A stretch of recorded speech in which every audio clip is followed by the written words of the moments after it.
One of the reasons why I liked starting Curiosity Continuum with Josh was because it actually hit on the heart of something that is near and dear to my heart. I also believe it's near and dear to Josh's heart. Part of the reason why we started this podcast was because we wanted people to have accessibility to thought leadership that would have changed the direction of their life, those inflection points that make all the difference. And so I'd love to discuss with you today, Josh, those accessibility to inflection points or conversations. Does that make sense? Yeah, let's talk about it. Launch out on the loop today as we discuss this on Curiosity Continuum.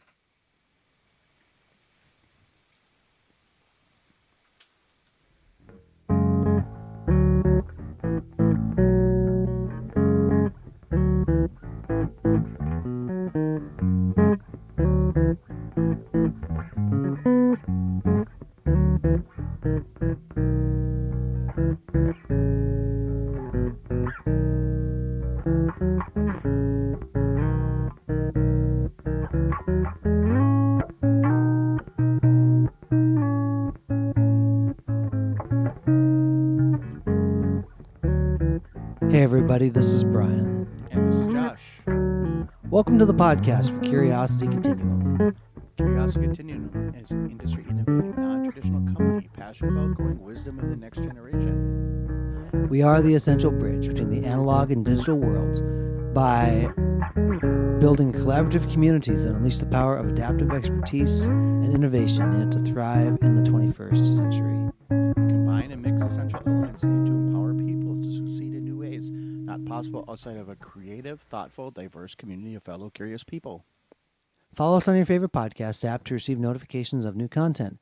If you like what you hear and want to dive deeper, visit us at curiositycontinuum.com. Thanks for tuning in, and let's start the conversation. All right, Brian, you had this idea. It's a good idea. So let's pull it to where you want to, pull on the threads the way you want to pull on them. Let me make a personal statement to start. For those of you who have been listening to recent episodes of the podcast, you know that I've had really like a life-changing experience going to Korea and reconnecting with my motherland. I grew up as a Korean adoptee, and like many, about 200,000 Korean adoptees around the world, we're the largest adoptee diaspora on record ever, which is really interesting. One of the things that landing in countries and hometowns and things that we did, it required an exceptional level of adaptation constantly, right?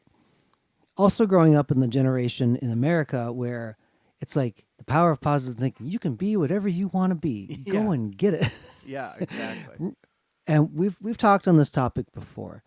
Really good for rah-rah, really bad for specific life direction. And I really firmly believe that I would have maybe chosen a different path, or Josh and I would have chosen a different path earlier in life had we had different intersections with people who could speak to things that we didn't know about. Now, for me, I know my perception of my hometown was that, yeah, there's people, they work jobs, and that's, I guess, kind of how it goes. I didn't see the broader world of ways that other people did their life. Now in this age where I think about my children and what their adventure may be, I really start to ask the question, who can I connect them with that's going to give them different information than me to help inform what adventure they go on? Okay. So that isn't exactly what I thought you were going to talk about 100%. So how did you want us to talk about this in the quote unquote CC way, or even just the way? Here's the way that I would like to do it. I'll ask it in the form of a question to you. Based on where you are in your life right now, what type of person do you wish you would have met earlier in your life to have changed your trajectory where you are now? That is interesting because honestly never thought about it that way. I always thought the people I met along the way I needed to meet at that time. Um, and like because like if you've listened to this, you've heard we've talked about like our grandparents and other like people in our lives. Like my one grandpa was had a business. My other grandfather worked for a power company. Those people instilled upon me like a work ethic, kind of like my parents did when we were growing up. So I needed that at that time. Um, when I was in high school, I probably could have used a little, but here's the whole thing. I probably would have wanted to meet somebody that would have maybe shown me some more like structure that I could put around stuff. However, would I have been even receptive to that at that age? Because see, I It's wasn't really that kind of person. Like I had become like I was this person when I was or growing up. When Brian first met me, I was kind of weird. But uh, moving on into like middle school, I became very regimented in like organization, and then I became because of just not like mental illness and everything like taking over for a few years. I totally went the opposite way, and now in my life, I feel like I have a balance between it, and I can do bet. I should do better. And so if I would have met somebody, maybe like after all that stuff would have happened, that could have shown me more organizational techniques, maybe to push things of like together in my mind and then in my life, it might have been easier for me to kind of, without going overboard on it, it might have been easier for me to kind of transition into being more of an adult. Because the early years of me being an adult were pretty hectic. And I think they're hectic for everybody, but I think I could have made it easier by meeting somebody that would have helped me along that, path. That wasn't like my mom or dad. Because those I people at that age, you don't really want to talk to them that much. and I want to touch on that as an important thing. As a parent, I know I want to give my children everything they possibly can, you know, every leg up that they possibly can get, right? So that their floor is my ceiling, Right. right? I want to be able to give them that platform. And I think parents who are well intentioned and desire that for their children do.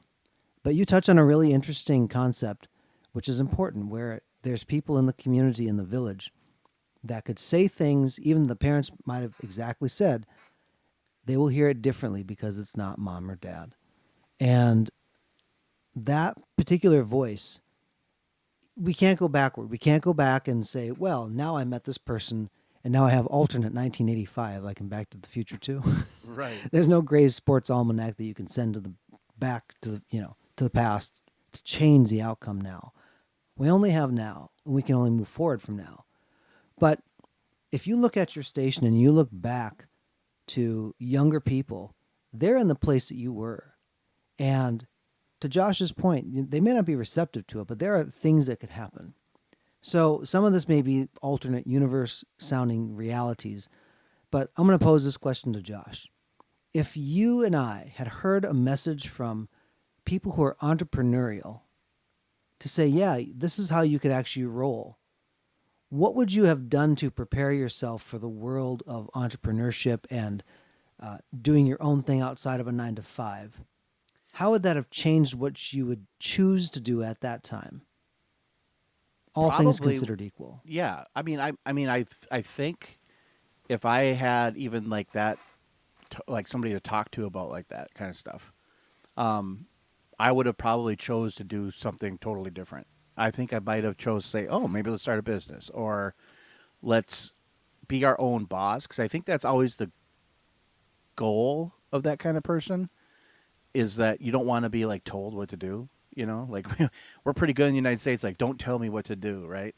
But really, in reality, life is just somebody telling you what to do. But even if it's yourself, um, because to get the boat rolling of all the crap you got to get in your life, like you're to live, you still have to do certain things at certain times. But I think the object of that is to kind of break out of that grind of the 9 to 5 and maybe work really hard some days and then some days have more of a schedule that's not maintained. And I think that's where some people actually shine. Like if I could work, like personally, if I could work sometimes 5 a.m. in the morning until like 3 days a week, and then work like 2 3 hours every other day, that would be great.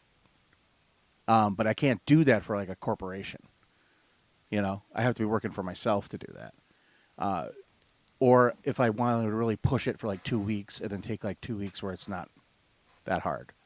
But if I set up for it, you know, that's where I feel like if I met, if I was, if I would start doing stuff like that. So I hear kind of and I can vouch for Josh, where he's always wanted to kind of go his own direction and do his own thing, right? And at the earlier comment he had talked about, and I wish somebody would have taught me how to organize to that. Did you even know those things were even a possibility that you could roll that way in your life? No, I mean, not at that age. Like, especially like in my like 18, 19, 20. It was like, because when we grew up, Brian, that was like you went to school and then you got a job and that was it. There wasn't these, or, there are people that did other paths, but really that wasn't like a thing people talked about. You had to kind of stumble across it. Now we're starting to see that kind of like bad reaction to all that 30 years later, where there are jobs that are good jobs that we need people for that they didn't even think about, because those aren't the jobs that they were taught were available, right? Entrepreneurial is one of them, because those people think differently than everyone else. So it's like, but instead we taught everyone to think the same and pushed them into jobs that they may or may not need.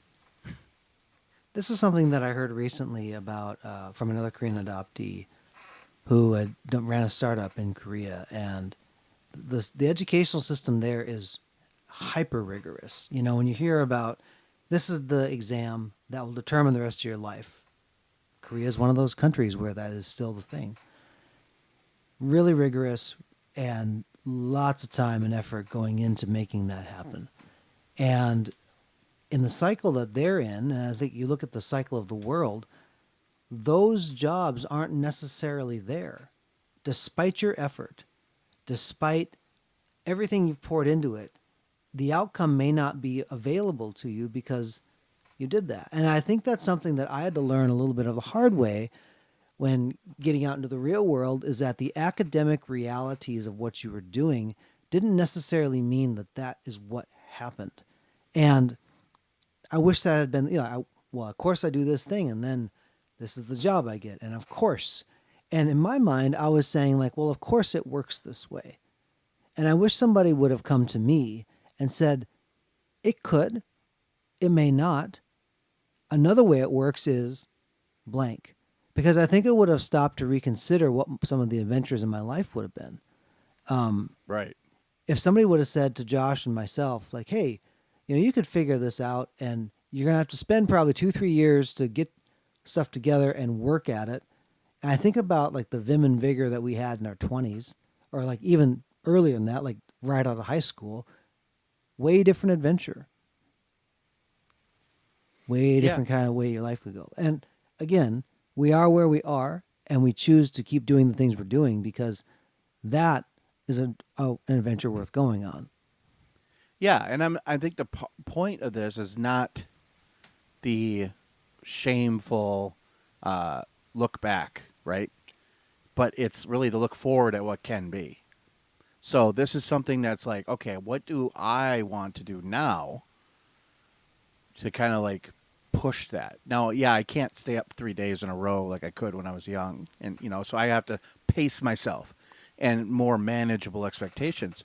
But you can pretty much do the thing you want to do. You can try it anyway.